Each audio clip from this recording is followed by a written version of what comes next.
blasters, a whole lot of cross. But Diana has been sneaking her way into it too, and I'm curious to see the interesting one. To put blasters down, I will say the cross pickup was for the gauntlets, and the Diana pickup is probably for the bow. Yeah, you're right. And it's just like, well, this is the weapon they happen to have. But we'll see how this plays out here, because we definitely can say Pavelski was picking Val for the gauntlets, but here, the Ninja729 is a true Sidra main. So let's see how Seijaru's Diana shapes up on Apocalypse here against the Ninja729. As he picks up the cannon, it looks to get some strings started, but Seijaru's not letting him have it as that ground pound whiffs. Down air, double down air, doesn't hit, but Seijaru uses that dodge, ground pound, bounces him off the stage, and he's still sweating, and finally manages to stop the pressure. Welcome to the world of Cannon. Every time you get hit, you feel like you might lose that stock, and that's pretty much what the Ninja does to you. The coverage at ledge is so scary to sneak by. It's going to mine its way back in. It's going to go ahead and get access to those blasters, and the GCD light is going to send him away, but good low recovery to avoid the side air. Ooh, he waited out that landing. That was so great. The patience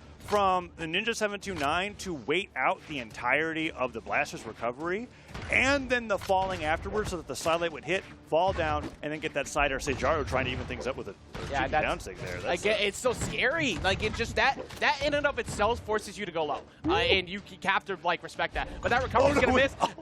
That I didn't think he could actually Sair that quickly after trying to get because he had no jumps left. The down air hits. He Sairs back to the stage. He's still comboing Seijaru. Gravity cancel down sig doesn't hit Seijaru on the D-light. Oh, he doesn't get the dashed up recovery. That would have been the knockup that he needed. And now the Ninja729 is looking for even more extra credit. The fear that you have to like deal with. Whoa, that's gonna close it out right there. Weapon toss forced him to go low. He just went prior for a side air off stage, so you're scared of going high anyways. Then he weapon tosses up, you're forced to go low. Guaranteed lineup for the Ninja as long as he didn't miss that D-light.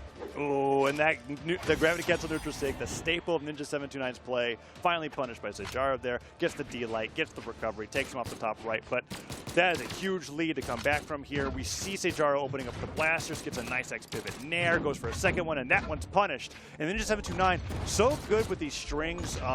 He's doing these things with these side airs where when the string is no longer, like, when the combo's no longer true, he's side airing in a way where it's like, well, this could hit him, and if it doesn't him, I'm repositioned to start another one. Yep. And that's how he's been playing the weapon so far, and it's been fantastic to see.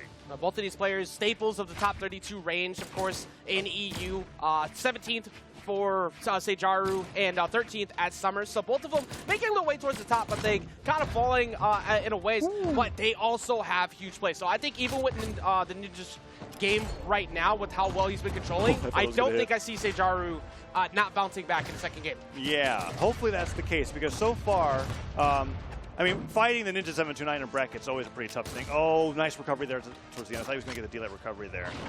Neutral stick comes through, side air hits. Can he get this edge guard here to close out game number 1? There it is. Grabs him with the crack and sends him off the right side of the stage. Yeah, so when it comes to in Brawlhalla, I feel like this is less of a case, but in a lot of different games with different character matchups, sometimes there's just a case where people could talk about, did I get a good bracket or a bad bracket? And by that I mean there are some matchups that you may be more ready for than others. And I think anytime that a player on their bracket run runs into the Ninja729, they go, crap. Because it's like, you don't really have a canon bracket. You have, well, is this canon guy in the way? There's, the best way I could put it for fighting the Ninja is anti-air the minigame. Because you can't jump. You're like, 14 signatures were thrown out, only 7% hit, but it doesn't matter. Because of those, you're staring at that neutral sig, that D sig, and you're like, I can't approach that because that's a giant cannonball. That is a giant like tentacle that I'm staring at that's gonna rip me out of the skies, and I can't do anything about it. And then when you get hit finally by a side air in the air, you're potentially going to lose your stock. Yeah, because Ninja729 is going to carry you all the way off stage, sometimes back onto stage again before going off stage again for those knockouts. Down air dodged out of the way that time. Seijaru now switched over onto that Val, so bow tossed to the side. It's gauntlets and sword going into game number 2. As we're over here on the small fortress of Lions, and those neutral sigs are coming through. And like you said, when it comes to the Ninja729, signature accuracy is not a statistic worth mentioning, because it's absolutely a mobility and a stage control playstyle coming out from the Ninja729. One thing I do like out of this Val swap is that A, for one, you get to actually box in closer without trying to outspace him. 2, using that right there, using that at the ledge whenever you see those GCD6 come out of the Ninja where he's trying to just hide, you can answer back by throwing one down at him. So that's going to make it not as easy as he tries to rip him off stage with the DC neutral stick. The Ninja is going to go ahead and get that wall touch, though, using that mobility. Oh, and he avoids that down stick there. The neutral stick hits once again. He got that knockout in the final stock of the last game. Whoa! The neutral stick comes through. The neutral light covers underneath it. Seijaru had nowhere to go, and with wall slip coming so soon, he had to try to get back to the stage, and he gets knocked out to the right side of the stage, and that's going to be a lead. So much space covered by that. No reason for the Ninja to ever have to ever extend off stage there either. He has complete stage control in that position. Up toss down, he's going to sneak his way back on, of course, getting himself back in. Seijaru is at D-Light recovery range to take out the Ninja, but the Ninja's playing really well around it right now. Yeah, another cannon picked up. Nice side light, gets the down air. Side light, Sair, weapon throw, barely dodged. If not, that would have been the stock. The ground pound hits at Seijaru.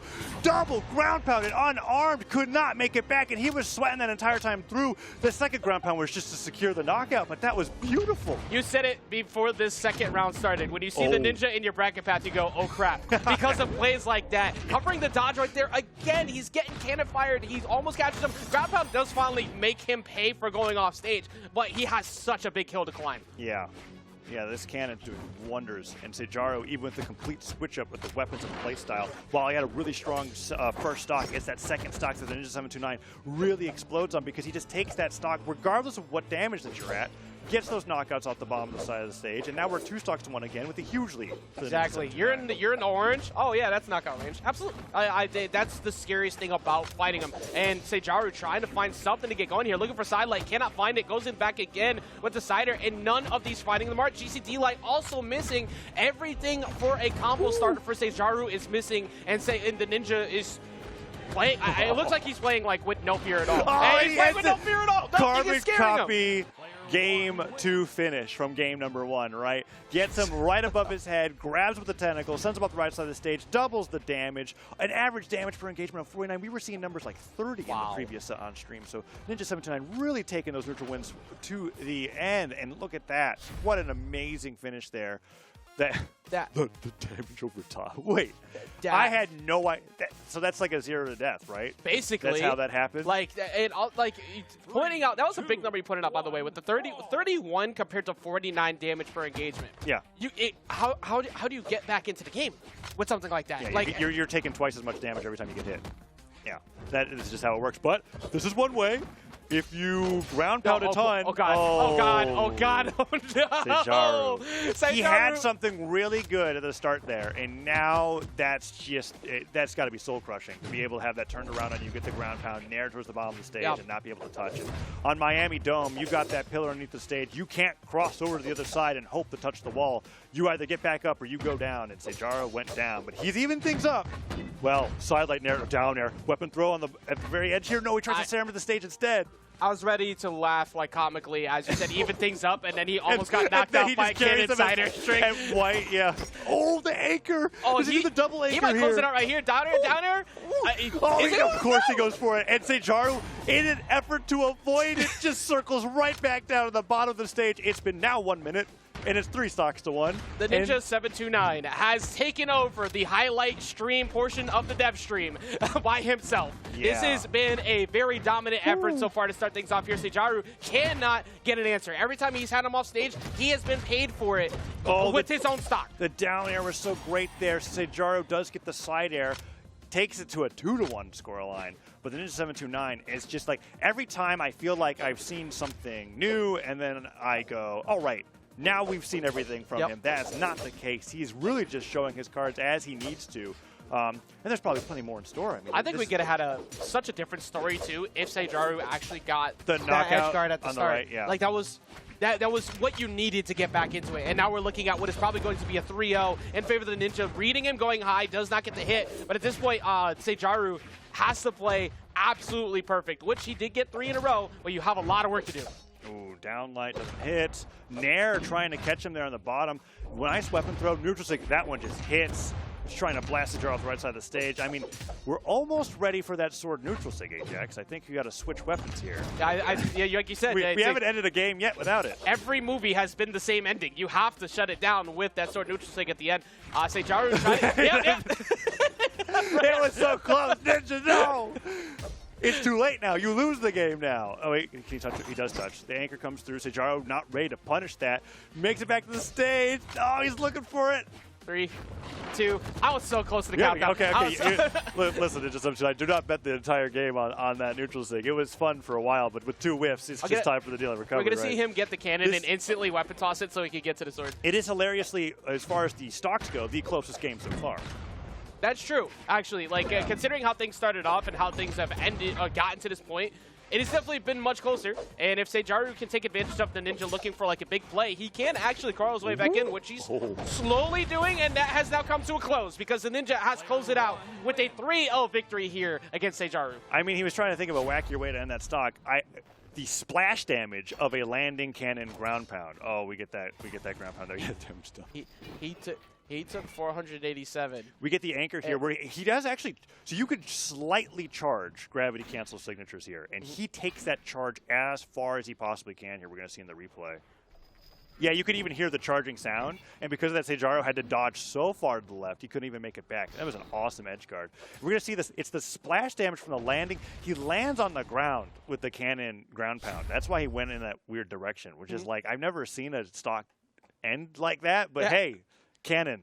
We go down together here. But like you said, Cannon players are so ridiculous to deal with because of the fact that you're always in fear of potentially losing your stock. There was multiple times where even in the white, you get hit by one-sider. It's like, all right, now, yay, I'm in a guessing game. And that's what the